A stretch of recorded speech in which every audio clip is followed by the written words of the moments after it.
Hey everyone, it's Dinah, and we are back with more of Dexter New Blood, this time on to episode 6.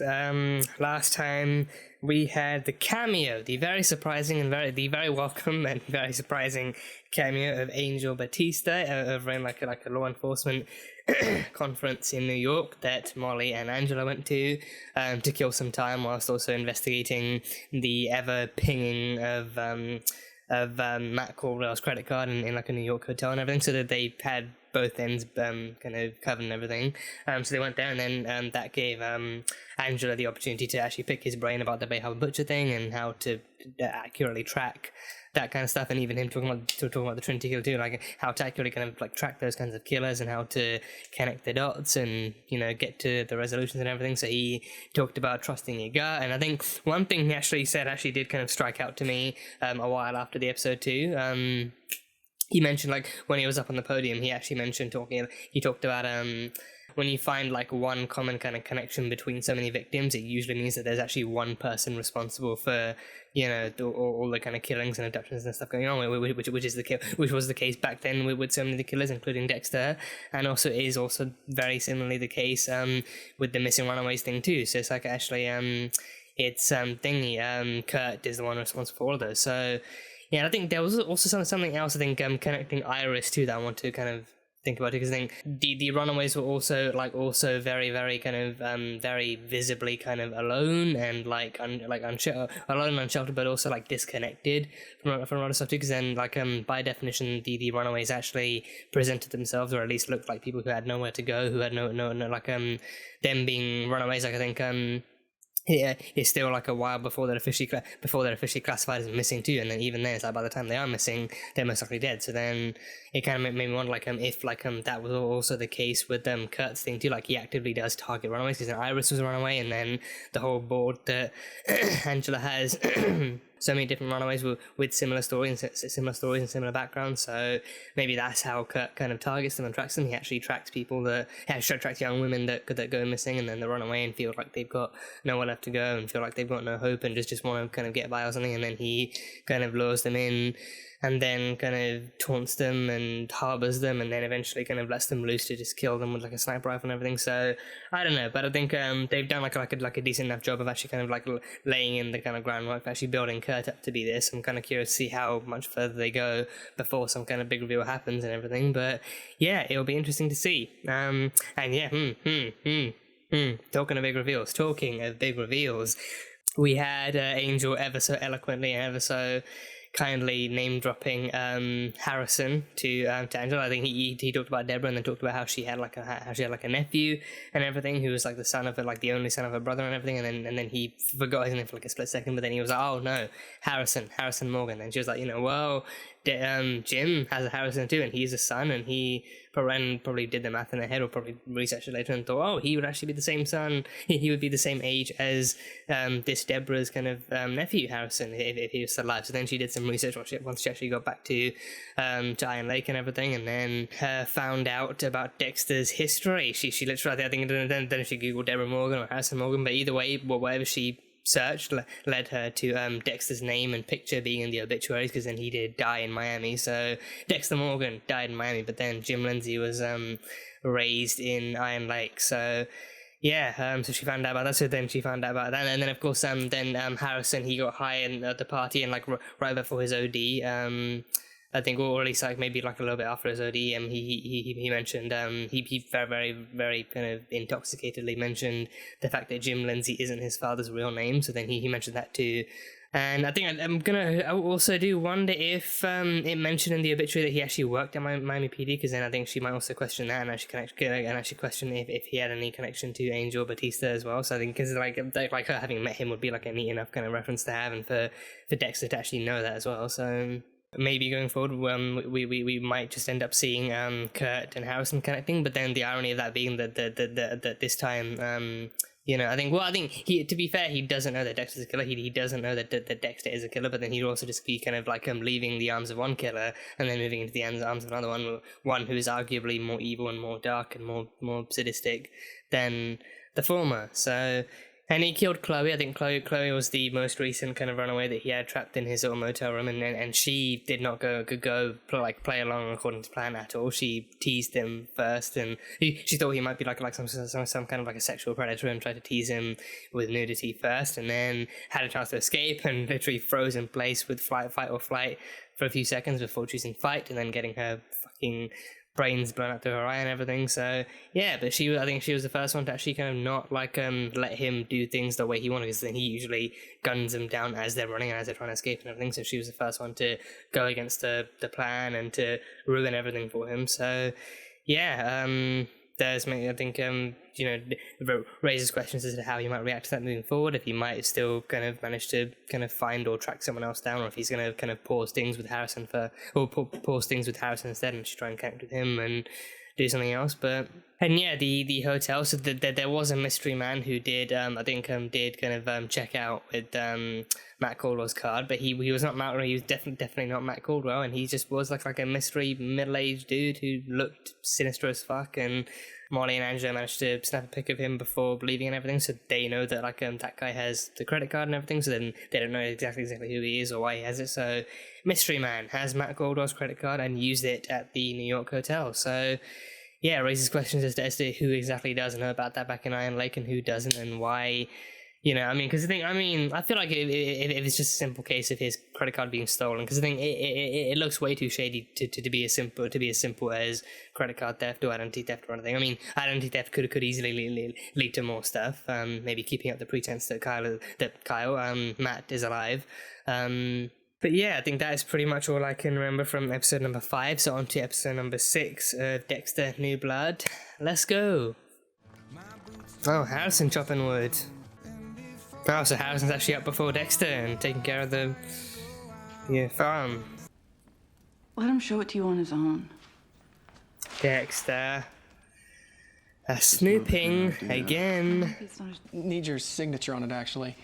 Oh yeah, Brian took consent. Yeah, if this is about extra money, I could pay you for the chores. I talked to Kurt. He's the one who convinced me to do your stupid fucking chores. You should be thanking him. I'm taking the job. What's he doing? Oh, it's her body. Is he? Oh, jeez. Does he embalm them? Is that what he does? Because I think the fluid stuff with the tubing going out, I've been watching playthroughs of the Mortuary Assistant, and they do like a similar thing in that too, like actually plugging in like a machine and pumping fluids out and draining blood and everything. So is that what he's doing here too? Actually draining the body of fluids and cleaning it out and stuff. Oh gosh.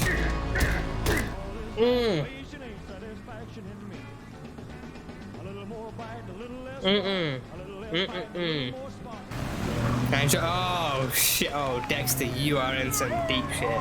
You are in some deep Miami flavored shit. Oh. License and registration. Yes, mistress. No. Officer. Sorry. Not that one. The one for Dexter Morgan. Oh, it's about to go down. Drive directly to the station. Follow to make sure you don't get lost. Oh gosh. Ooh, drama with a capital D. Your past of the last 10 years and plus coming back to give you a nice big chomp on the buttocks. Just say sorry. Oh, it's gonna take 1,000 sorries to try and fix this. I got a Spotify breakup playlist for you. Oh yeah, Spotify is the answer for it these days. Yeah, a playlist for every scenario. I couldn't be Dexter Morgan anymore. He was cursed. And I wasn't going to pass that curse down to Harrison. So he's not brushing it aside, just giving like a half-truth, giving the halfest of half-truths, the strongest of half-truths. I drove my boat into that hurricane. I'm sorry I lied to you. She's reading him. She's been reading him the entire time. Yeah. I've gotten him into therapy. You're the one who needs therapy. Oh, she's starting to sound like Deb now. At a real relationship with him. She's really starting to sound like Deb now. How can I ever trust you, Jim? Might need that Spotify playlist now. Or Dexter. Might really need that Spotify playlist. Fuck you now. are. Another runaway. Oh gosh, another one. I'm Winnie. Winnie. Canadian Please border. let Winnie Heading all the way to San Diego though. Gotta get out of this fucking snow. San Diego, that's a much better place. Yeah. Go, run, now, fast. There's my boyfriend. I hope that's cool. I got Oh, a slide she- all the way to Indianapolis. Oh, she has a We gotta leave boyfriend. now. Okay. Thank you for the cash. Oh. You're a good guy. Okay, well, no problem. You start the day after. Hey, and if I can, try to make the match. How considerate of you. Dozens of bodies strewn across the ocean floor. Oh, the good old days. Make no The mistake, nostalgia. this motherfucker First-hand was one of the most nostalgia. brutal. His victims were usually criminals who'd gotten away with it. That's some Batman-level vigilante shit. James Dokes. But what if you're wrong? Because here's the thing. I did some digging on Reddit. I found a guy Oh, who Reddit. claims he did Reddit special of all ops for places. Dokes. Everyone still has hero vision then? They've all got hero vision? It's been a whirlwind since Harrison arrived. God, Harris. Could just use some has tips death on how in to his communicate eyes. better, I guess. Brace yourself. Oh, shit. Well, when I was 5, my stepmom told me my dad was dead, and then she died too. But for real. And I would lie awake at night and dream that my dad was alive. The one that he wrote to Hannah, saying that he was alive. And wasn't coming back. That's nothing but truth on Harrison's side, no half truth. That's nothing How but would you truth. respond to that, Jim? The only people you're ever honest with, you end up killing. Yeah. Can't kill the therapist. Can't kill your son. If you ever want to talk about anything, Nope. He just has that Spotify playlist and they're like, Actually, hey, Logan? you need the emotional release. I've always loved that quote from the movie Magnolia. We may be through with the past, but the past isn't through with us. Very applicable. Very applicable. Yeah, I didn't see that one.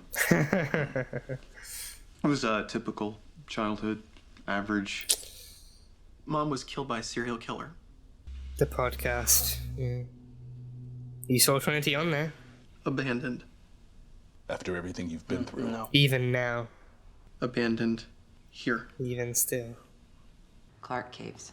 and Kurt wanted us to stop looking because Matt was alive. Or maybe there's something out there he didn't want us to Oh, find. come on. Clark Caves? Just Is that the where only he thing I dumps the miss. bodies after he's embalmed them? What if- Is that where the bodies What if are? Matt's dead and Kurt's hiding his body out there? You Yeah, think they got Kurt all the killed his runaways' own son? bodies. I'm not saying Matt comes He's home gotta keep drunk them somewhere. after being on a God, that looks so good. Is that jacket potato? Or is that bread? Either way, it looks good. There's some steak, some carrots. Just looks so good. He's a good cook. He's a good cook. Since you've known Angela longer than I have, I thought maybe you can give me some tips on how to patch things up with her. Oh, Logan. You came to the right guy. Logan, oh. Don't go jump into some rebound relationship. It just makes things awkward when you're trying to get back together. I've been there. No rebound. Check. Obviously, you've broken her trust in some way. So, schedule a time to talk about what it means to trust each other. Yeah, this is good. Building bridges again. Building bridges, yeah. Zigging to Turns out, Molly through Logan. I had to use the breakup playlist with her, too. Oh, what happened? No, Jim, I thought we had a connection. Oh, jeez. Audrey? She plays guitar? What the fuck, Harrison? Yeah. Oh, she's got nunchucks. Harrison? Yo, Audrey's got nunchucks. You know my mom's a cop, right? Damn. Mom showed me a lot of Bruce Lee movies when I was little. Hell yeah. Hell yeah. Hell yeah. Oh, she has a keyboard too. She's just like a musician by trade, by nature. My way up here from Florida, some asshole tried to touch me while I was asleep at a bus station. Someone molests me, they get chucks upside their head. You're protecting yourself. I think about hurting everyone Everyone? all the time. Because my bio mom was white and only my dad had Seneca ancestry. Oh. Feels like I don't belong anywhere. What about Angela? Isn't she connected? Then she Always adopted outside her. looking in. Oh, okay. I mean, I feel like at some point we saw this was coming. Okie dokie. Why, does he have the knife? Does he have the knife in his back pocket? Does he have that blade? Why? No way. Hi, Mrs. Bishop. That's Chief Bishop. Oh, fuck. Get dressed and go to my car. Oh, fuck me. Handle this. handle it. Oh god, did they actually slept together? They used protection at least? You are not ready to be a grandfather. At least I don't have a sex talk with him. How much does he really know? So let Does things he know calm enough down. to I'll just give know him that he some has to use space, protection? Feed him some breakfast. What if I take you out to the cabin and you can ask Mac whatever you want to ask? No! Oh no, The Molly. only thing is you can't tell anybody where you're going, where Mac's Molly! She's hiding. next! No, yeah, he would need to take her out of the picture. Molly's next! Yes and yes. Oh no. My instincts aren't what they used to be. Too many fucking tuna sandwiches. Too much omega-3. It's not like it'd be my fault. Hey, Matt! You decent? Oh, Somebody pepper here wants to spray. talk to you. Pepper spray. Matt! You didn't even knock on the door. Matt, open up! God, no, it's half-assed attempt to cover up. We No. might as well take off as well. The door locks from the outside. Yeah. A camera. He likes to watch. Now Dexter's really becoming an opponent too. He's really becoming an opponent. Well, thanks a lot for looking out the way you did. Hope to return the favor sometime. Oh shit. That's the great thing about Iron Lake. Hey, you want me to give you a ride back, seeing how Kurt's already home and all? Yes, please. Yeah, please, no more car rides with Kurt. But at least now they both know about this room. Oh, yeah, he can really punch. He can really punch. I think Dexter came down these caves at one point, didn't he? It certainly is remote. Yeah, I think he met a bear down here or something. Yeah, he met a bear down here. And then he immediately legged it. Is the bear guarding it? Is the bear guarding all the bodies, just unbeknownst to him? Lonely off-the-grid cabin in the woods. Really started to feel like that I was going to be an episode in my own podcast. You have no idea. Yeah. It's never good to kill the family member of a serial killer. Yeah. You okay, Jake? Fucking rat. Rats, yeah, dead bodies have got to be around. I feel like that's a pretty big signifier of dead bodies, yeah. Why else would rats be here? Don't be a face. Oh, it's a leg! It's a foot! Encouraging teenagers to commit acts of violence on one another. Normal people are so strange. Oof. Oof. To the eye? Why's Kurt down there? Kurt's been a sports booster forever, practically the assistant coach. He gets a pass. Oh, of course, Kurt Caldwell of all people gets a pass, yeah. I feel like Kurt's gonna even give him some advice like, oh, bash his nose in, rip his ear off or something. Oh, that's a whole corpse. That's a whole body. But whose body? Don't tell me Iris. Don't tell me Iris. I'm pissed. Use that anger. Unleash it on that asshole. Oh shit, what's he gonna do? Oh, it's Iris, isn't it? Oh! Oh, that was a nice flip. That was a nice flip. Okay. Okay, Harrison, he's tapping out. Harrison, he's tapped out. Harrison.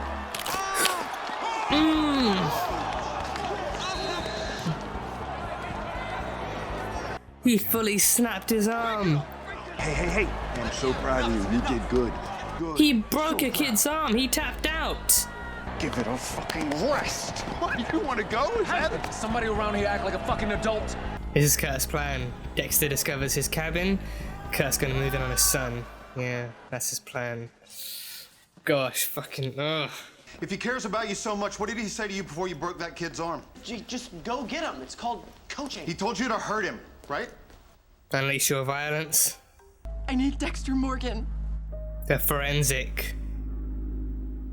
She needs the forensic analyst. Shit. Oh god.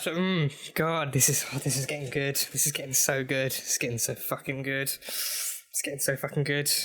So yeah, that was quite the chaotic episode. That was quite chaotic. Or I think very, very kind of simmeringly chaotic. It was very much simmering the kind of seeds and sauces. So sowing the seeds and simmering the sauces for chaos to ensue. I feel like these next few episodes are going to be...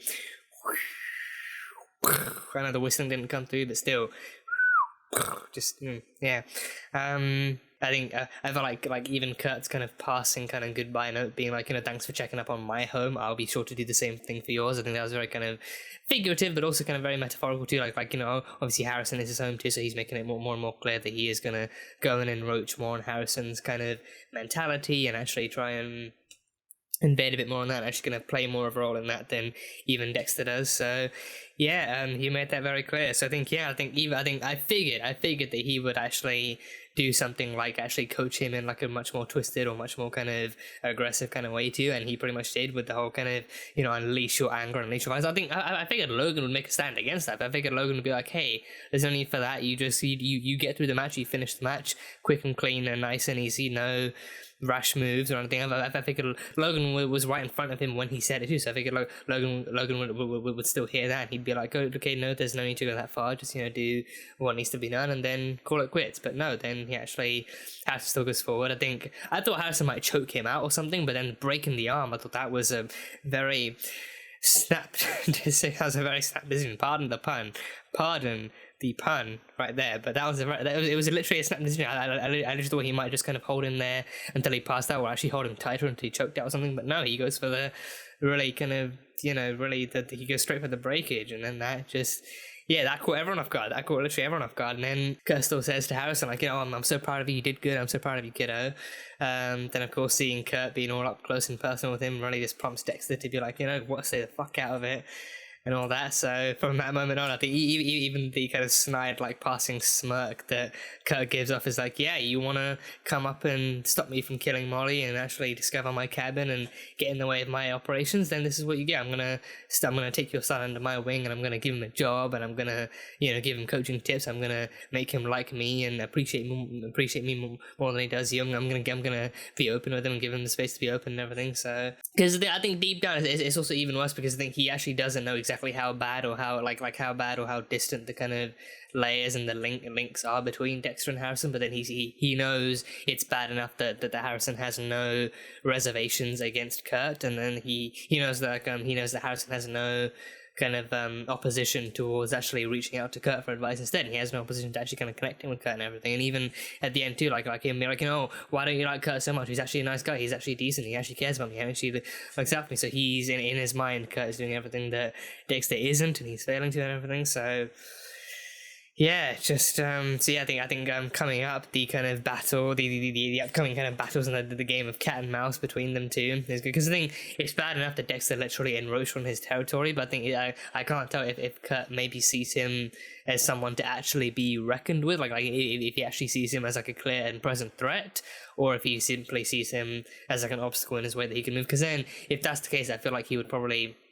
Dexter found the room, and he was insistent and he was persistent, and he pushed in and he pushed through, and he discovered almost everything there was to know about that room and everything. So he literally kind of stuck around and overstayed his welcome, and then took Molly away too. So I feel like that kind of gives off maybe some shadier vibes towards Kurt too. Like maybe, okay, so I think he doesn't know about Dexter's kind of serial killing history as far as we know yet. So he doesn't know what Dexter's capable of or what he's done, but he still kind of probably does see.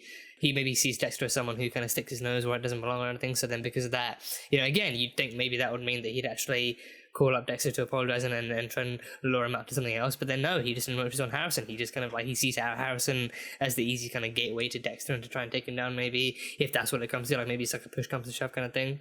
Maybe that's what it is, but I don't know. I think going forward, we can definitely kind of see that Kurt definitely does want to get under Dexter's skin and get his ring and get his payback, but then exactly how far he's willing to go and exactly what he's willing to do in order to do that, we don't know for sure yet. So that is the question. And I mean, I feel like Kurt got lucky here with the violence too, because I feel like, maybe if like someone like saying he already confessed to Audrey, he already feels connected and, kind of bonded with Audrey and clearly in more ways than one. But he already confessed it with Audrey, so I'm wondering maybe if somewhere down the line Kurt might unintentionally kind of lead him down to the point where Harrison's kind of confessing the same thing to him. So in that case, I wonder like if he's twisted enough for it, and if he's dark enough to view him as some kind of apprentice, maybe if he might try and lure Dexter down the same path as him, maybe if he might try and exploit and manipulate Harrison's violence and encourage him to be more aggressive and assertive and violent and stuff, and actually kind of unleash his violence on people, and then asking him to help kind of hurt someone else or something. So I don't know, but I feel like the more Kurt and Harrison kind of screen time we get together, I feel like it's probably going to end up potentially being led down some like pretty dark places. So I guess only time will tell. And yeah, speaking of Audrey and Harrison, I mean, yeah, again, look, I think that the screen time they've had, the connection they've had, the way they've been hanging out together, I feel like, not in like a typical kind of boy meets girl, they're both attracted to each other, it's gonna happen, like, not in like a heteronormative way, but still, I feel like the way they've been spending time, like, I think she's clearly not treating him like the other kids are. She's actually spending time with him, she's actually, like, letting him be himself, she's actively opening up to him and letting him do the same and everything. So I feel like because of that, I think he very clearly and very obviously has connected to her more than any of the other girls. Like he's very barely met any of the girls. I think the only other girls he met have probably tried to kiss him or something. So there's that.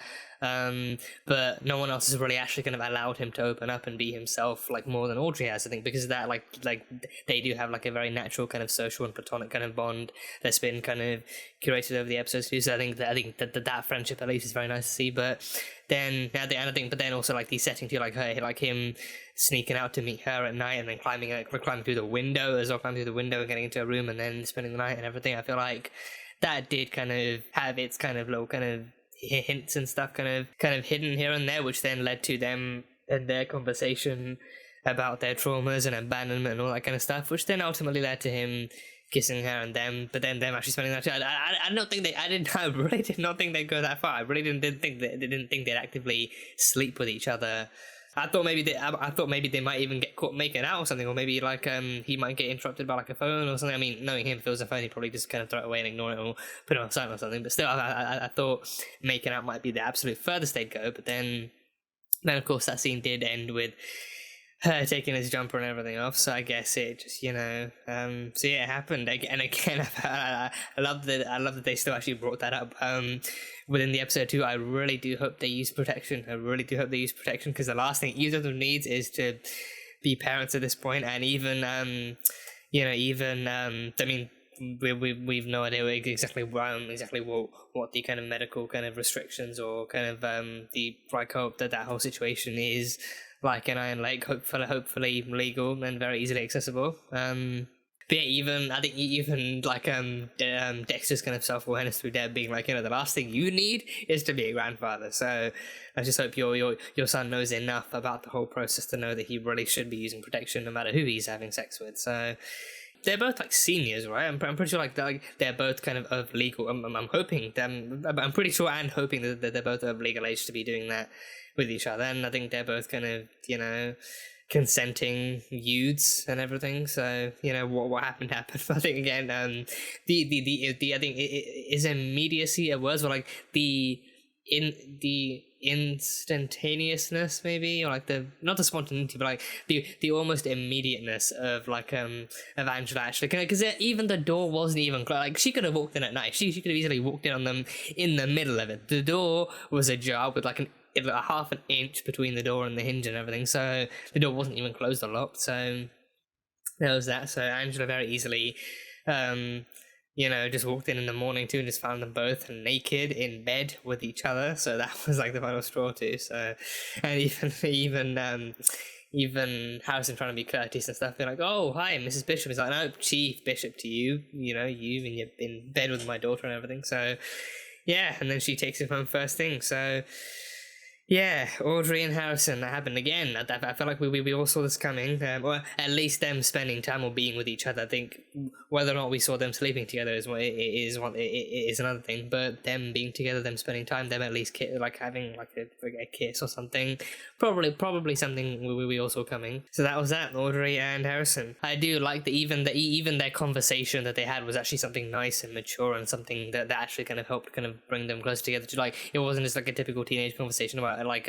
it wasn't even them talking about having sex or even like them talking about each other or wanting to be with each other. Like it was actually them actively bonding over their histories and over their pasts and over their kind of shared kind of traumas and everything and stuff. Both of them having kind of like fears and issues with like abandonment and distantness from their past and their histories and of them kind of feeling lost, and even Audrey kind of so eloquently branding them both as like the outsiders and all that kind of stuff. So yeah, I think that much like about their connection, about their time together. I think it is that much nice to see, like the fact that they actually kind of do get along, because so much about who they are and where they come from is so similar, and because they understand each other like not many other kids in that town do. So because of that they do naturally kind of gravitate and bond towards each other more. So that was really nice. And like Audrey talking about like her bio mom abandoning her, and then her dad being left to take care of her, but then her dad met Angela, and then she adopted her too, and then stuff. But then I think she mentioned her dad died too. So with her, I think her dad was Seneca, but then her mom was white, so then she only really has kind of like half Seneca heritage on her dad's side. But then I think I'm pretty sure Angela's Seneca as well. So then she kind of like her parentage in that sense kind of is a bit more that way. So I mean, I'm kind of curious also like to know if the community itself actually did. I mean, because I think in a previous episode we did have some of the Seneca people actually kind of asking about Audrey. I'm pretty sure asking Angela about it. So I think I'm kind of trusting that the Seneca community of Iron Lake alone is actually kind of accepting and welcoming of Audrey, like her being like a young girl coming from this past and actually kind of having this kind of parentage. I'm trusting that they are at least kind of slightly kind of welcoming. And even with her, like with Audrey too, I think she's in no way ignorant or passive or kind of aggressive towards that community. Like she's fully respectful of them, of their traditions, of their culture, of their kind of land, of their rules and everything. And she's like an active kind of environmental activist too. Like she cares about the things that she does. Like she fights for good causes and for important causes and everything. So she's like she's someone who actively does care about and gets involved with the world around her, and that includes cultures and climate change and all that kind of stuff. So she very clearly is like a good, compassionate, kind of good-hearted and kind-hearted, kind of decent kind of person. So she's definitely not someone who deserves to be pushed away, or someone who would actually misjudge or kind of who would kind of even misjudge the culture or even treat the culture as something kind of bad or kind of old or anything. So she definitely kind of like has heart and stuff. So I think all that kind of stuff, I feel like the Seneca people would actually kind of actively kind of respect and take in and stuff. And even her being Angela's daughter too, actually kind of treating her as family and everything too. So I feel like that kind of stuff has been orange in the past, but I'm just kind of like not really vividly remembering it right now. So yeah, she has that kind of stuff. And then Harrison obviously he has his own issues. I think he also mentioned like I don't know if it was full on or if it was borderline, but he also did mention being kind of sexually assaulted at a bus station. Like he mentioned he was sleeping at a bus station and some guy tried. He said I can't remember if he said tried or touched him.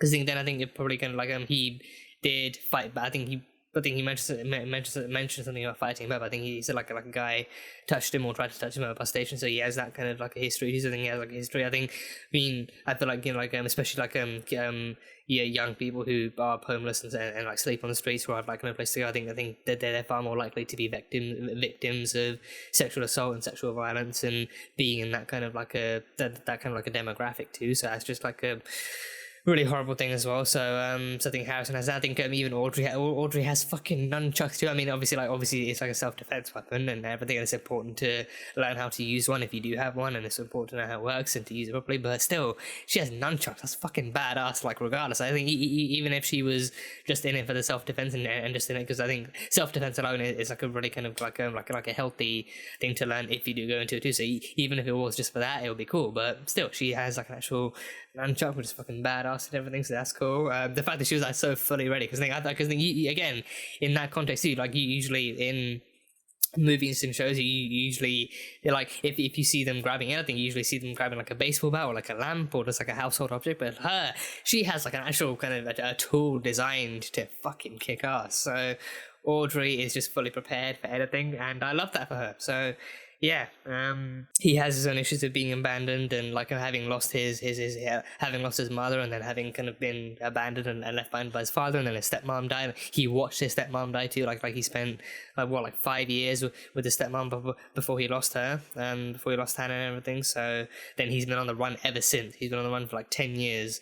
ever since, kind of meeting all sorts of people and getting into all sorts of trouble and having to fend off against all sort of assholes and criminals and predators and everything. So he's just been through such like traumatic shit. Like, it's not like he's been in there since then. Like, I think since 5 he's been in the system. He's been with different families, and then he's been sent back and forth and everything. But then I think as soon as he was able to actually run away from the system, he did, and then that's when he spent time on the streets and he got into all sorts of other stuff. So not that they haven't really kind of fully explored that as of yet, but I'm really hoping. I think what we clearly need is for him to like especially outside of therapy too, or at least like outside of therapy as well. I think we definitely need like a scene of him actually kind of opening up to Dexter, and Dexter, obviously, like first episode Dexter really kind of actually properly showing him that Harrison can open up and he can talk to him and he can be vulnerable with him, and then of course Harrison telling about exactly what he did actually go through all those years and how tough it was. Because I mean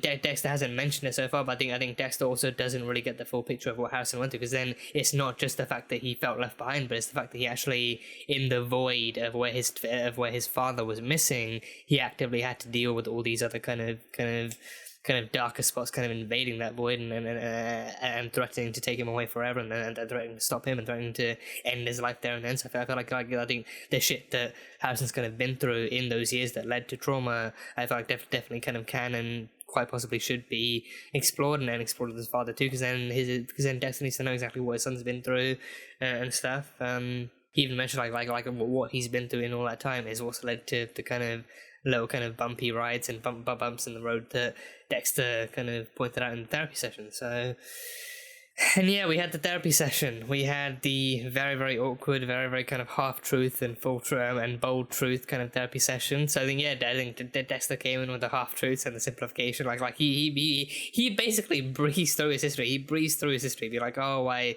lost my mom when I was young and I got adopted, and then I had a sister, and then I went to college, and this, that, and that. Like, he breezed through that. He breezed through it like it was nothing, and said like, oh, he barely remembers, and then his marriage fell apart, and then all this and that and the other. So, I think, to be fair though, again, but like Dexter's past is nothing but the most vivid piles of trauma that he really can't realistically tell another human being about without them being creeped out. So in his defense, there is very little he can actually like appropriately talk about in that therapy session that wouldn't immediately get like a bunch of notes from the therapist like, wow, some crazy freaking shit that's actually gone down here. He can really kind of say nothing but half-truths and, simplifications and everything. So yeah, there's really no telling exactly where Dexter can really go from there or anything. So and then of course that pisses Harrison off even more. Like, he's clearly hiding some more stuff and he's oversimplifying even more, which then makes Harrison feel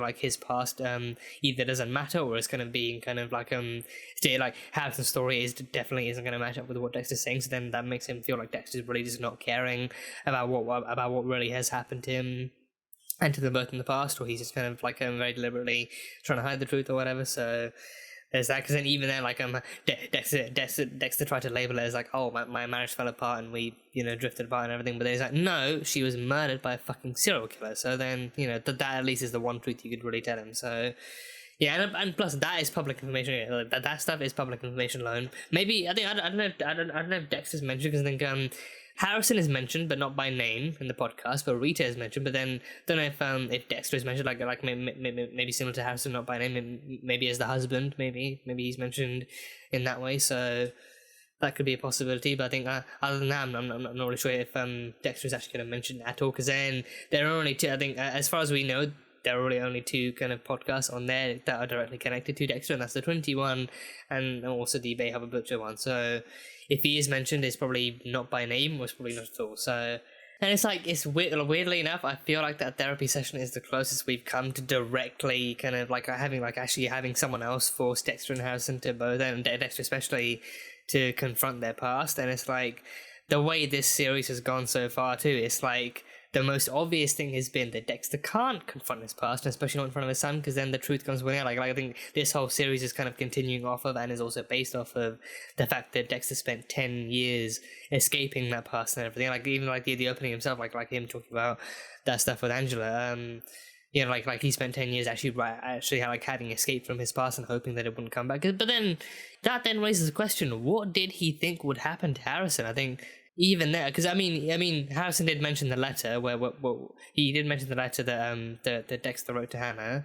About how he wouldn't come back and how he couldn't come back, and how I think probably how he hoped that Hannah would look after him and everything. But even then, that's still like a really shit thing to do, because then it's like that's then operating under the assumption that like even if Hannah never got cancer, and even if she lived forever, and even if she kind of lived like a more long and fruitful life with Harrison, that's still operating under the assumption that that Harrison would never naturally, as he grew and as he matured, like he would never naturally kind of wonder where his father was and how he was doing, and if his father didn't care about him. Because then again, that's a pretty kind of common kind of theme explored throughout these storylines, and even in real life too, when parents leave their kids behind, like kids oftentimes actually end up kind of growing up not with kind of feelings of kind of like settlement, but like more with like growing feelings of like resentment, actually wondering like why their mother or father like didn't want them, or why their parent abandoned them, or why they left them behind or anything. So then like with Harrison, he's lived with that phase, and even therapy session, he said he lived even after his mother died, even after his stepmom died, he lived with them. He would lie awake at night wondering why his father didn't want him, or why his father left him. But then he would also like imagine himself actually, he would imagine his father was back, because then I think I'm pretty sure it made national news and stuff that the Dexter's boat went down in the storm. But then he'd keep imagining that he was alive. But then the letter, I mean, wouldn't that have been sent before he went into storm, or would have been sent afterwards? Because then I don't know if they mentioned that before either. Like if Dexter left that letter, if Dexter sent that letter once he got to Iron Lake, or if it was before he left Miami. Like I don't know if he actually. The letter was about how Dexter wasn't coming back, right? Because then he wasn't going to leave. He was leaving Miami, but then he actually went into the storm and said he actually drove off into the storm and stuff. So yeah, I don't know. He wasn't trying to die. It was because he was trying to cover up his death. He definitely wanted to live, but he just wanted to live and move away with a clean slate. So he actively wanted the clean slate, but then he knew that he could never do that as Dexter Morgan. So then he did ditch the boat and probably kind of swam ashore or something. So then so I'm kind of wondering like if he would have sent the letter like from Iron Lake that they actually found a new place and he wasn't coming back, or what? Because then Harrison did say that like he read in the letter that his dad was still alive. So then he read that like after probably years of thinking that his dad was still dead, and then the dad has never come back. So then after his mother died and he had nothing left, he then went out on a search for his dad. So yeah, I don't know, but so then it raises the question of like exactly what Dexter's plan was for Harrison once he grew of age and once he found out the truth and everything. So then maybe he wasn't expecting that to come so soon or anything. So I don't know. But based on exactly how prominent kind of Obi-Wan Deb Obi is, or Qui-Gon Deb, maybe, I don't know, whatever we want to go with, based on how prominent kind of hallucination Deb is in the series as a whole, and like even from the beginning, Deb has been pushing him to distance himself from Harrison and to avoid him and to let him go and to let him live a better life than Dexter. I feel like, you know, like maybe given how prominent and how strong she is in his mind, I feel like he's probably been living with that for 10 years, like ever since he killed her, ever since he left her body in the water, ever since he moved to Iron Lake, he's been living with her in his head, telling him what to do and like pushing him to do the right thing and do the normal civilian thing and everything. So maybe then that part of him was pushing him to ignore any notions of reconnecting with Harrison, and actually kind of just pushing him to ignore Harrison and pushing him to actually kind of like encouraging him to let Harrison go and to leave him to a better life, to a potentially better life and everything. So maybe that could have been it. Yeah, and the opening too. That opening was so straightforward. I actually loved it. I loved the way that opening alone was written, like no horseplay. Even Dexter thinking that Angela's traffic stop was like the usual kind of sexy sexy cop kind of traffic stop and everything that they had back in episode 1 where she arrested him, but then they ended up kind of banging in the car and everything. Well, for what little they did before the phone call. Even he thought that, but then she pulled out his real license and registration and showed him, boom, Dexter Morgan, Miami PD obituary, bitch. So yeah, she pulled that, like, again, straight to the point, straightforward. Even her saying, like, you know, to the station now, and I'll drive you there so you don't get lost too. Straight to the point. We love Angela Bishop. She's straight to the point, no nonsense, takes no shit. You know. So yeah, she needed answers and she got them. So yeah, I mean, pretty much this entire episode was her needing answers and actually finally getting them. So, just hats off to her for being that persistent. And hats off to her for actually working until she got there. So, but yeah, then she got into the station. So I mean, I think it did also leave me wondering, like, okay, so like for now this is going good. This is actually kind of exploring more of the drama that we're really into and the more of the drama that we really want. But then, how far will they actually let this go? How how deep into the drama will this go? Like, is Dexter gonna brush this away to try and push this under the rug, or is he gonna try and actually address it, or is he gonna do what? Like, so then he did, but then just like the therapy session, that was pushing it under the rug and hoping it would go away. But this the police station interview, that was when that was actually like him doing half truths and kind of like stuff that actually did fully happen too, but then still half truths, like him talking about how his wife was murdered and how he lost Harrison. I think he mentioned working for homicide, but I think that would have shown up in the actual obituary, like him being like a Miami PD forensics person. So then she finds out about his history, about him having actually worked in like an actual police department before, so she knows that.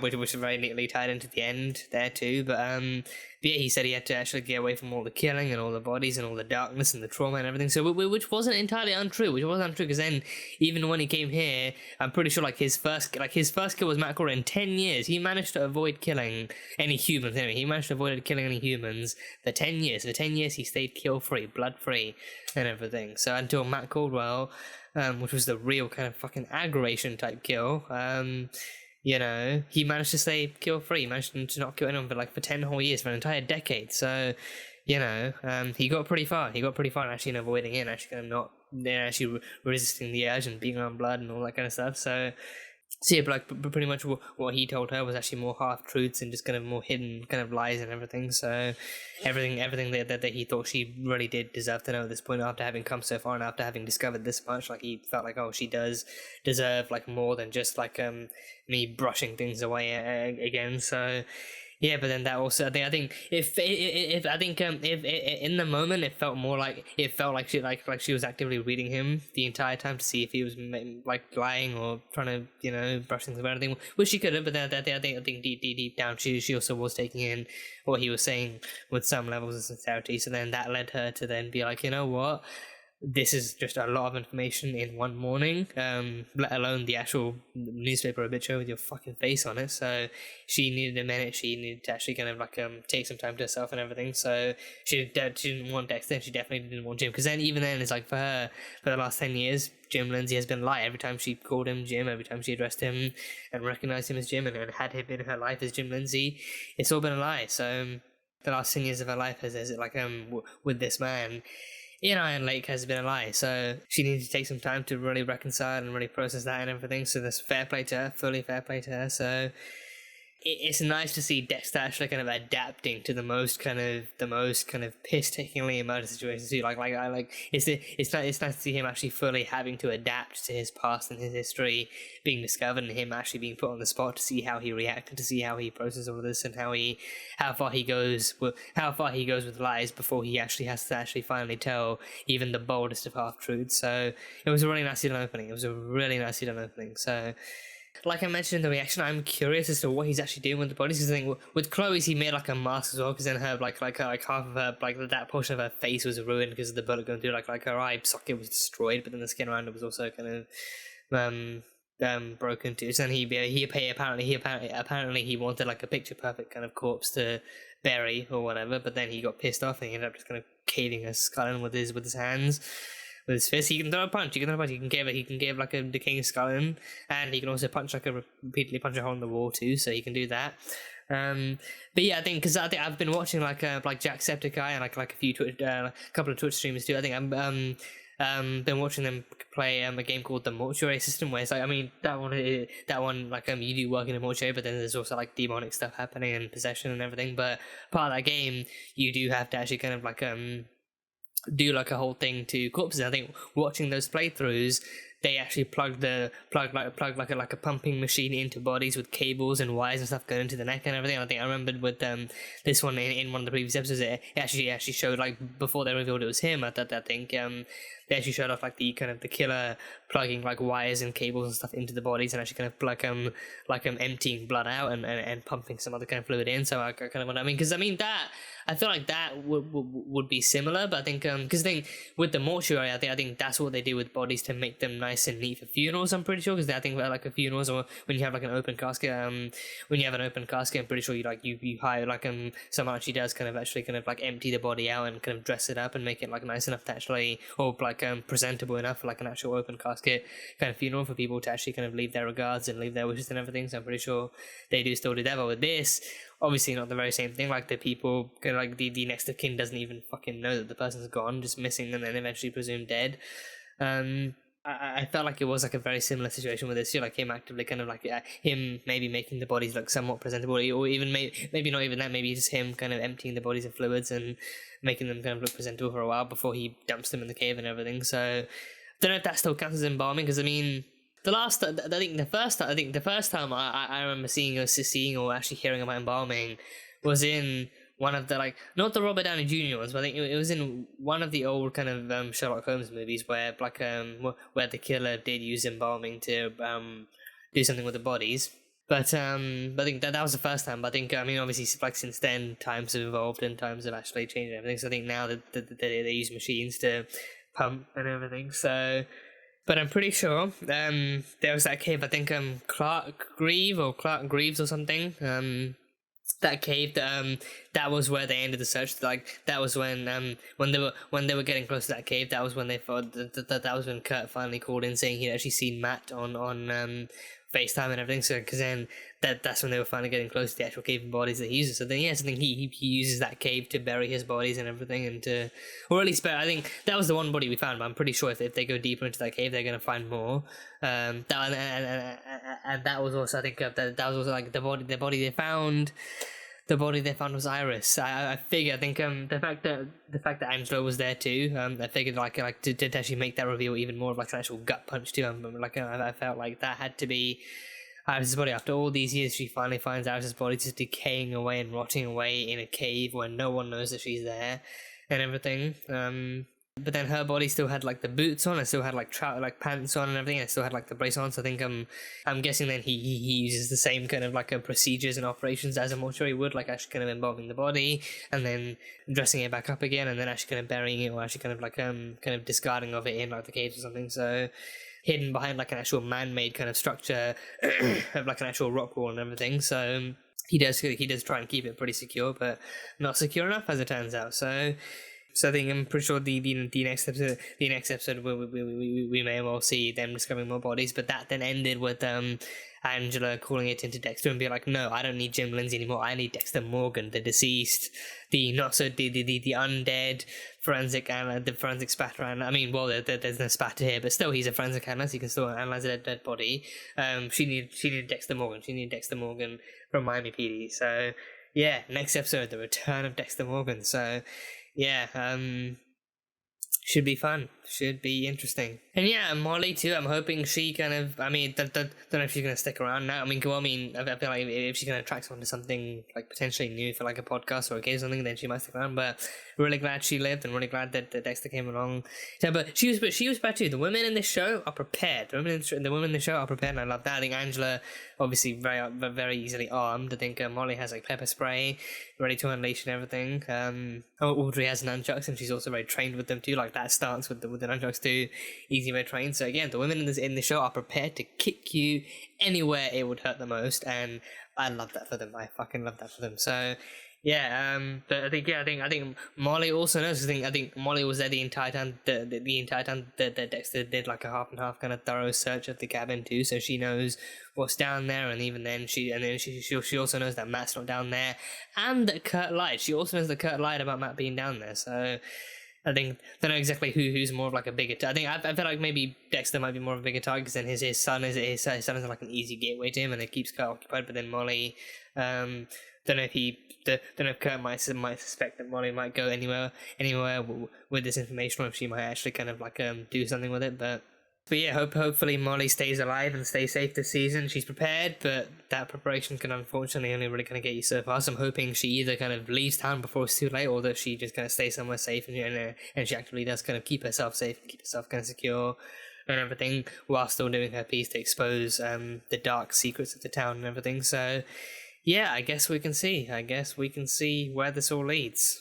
But yeah, for now, that's pretty much it. That is pretty much what I've got written down from this episode. So a very, very kind of interesting one, just sowing the seeds for future chaos and everything. So yeah, in time we'll see exactly how far Kurt gets with Harrison and how far Dexter gets with battling Kurt and actually uncovering him fully as the murderer that Audrey's looking at, the Andrew's looking for and everything, and how many bodies they find and everything. So in time, secrets will come out, truths will be unveiled, and the drama will get even more dramatic, and I'm here for all of it. So yeah, that was Dexter New Blood, episode number 6. So thank you guys as always so much for being here and for watching this video.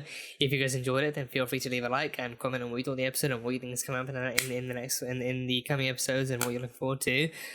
For those interested, full-length reaction over on Patreon, so you can go check that out over there. And yeah, that is pretty much it.